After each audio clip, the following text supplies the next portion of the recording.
Evening. You're going to want to hear this next story. News 12 Connecticut's John Craven says Western Connecticut vets are warning about a hidden pet danger that's on the rise. Ray Wolf's dog is a handful. Sebastian. He is a Chihuahua. I just take a walk about every day.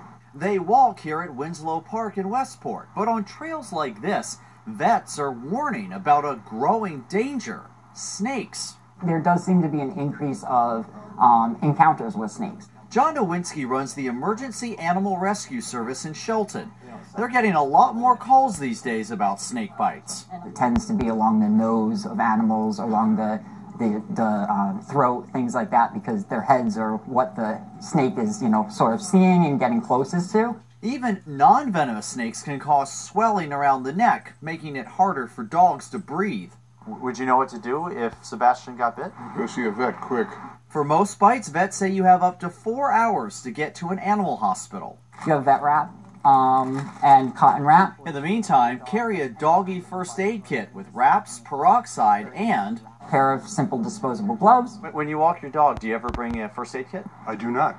The vet said... I have a Band-Aid in my wallet, but not a first aid kit. The best prevention? Keep your dog away from rocks and underbrush. I keep her on a leash, so I don't kind of let her go in. We walk through the woods, but I'm glad to keep her on a leash then around here because there's a lot of woods. A valuable lesson for Sebastian and his owner. I have never seen a snake in here before. Never. I shall keep that in mind. In Westport, John Craven, News 12, Connecticut. Important info. We have more tips for protecting your pet from snake bites on our website. Just head to news12.com and click on this story. I'm not sure Sebastian liked our camera.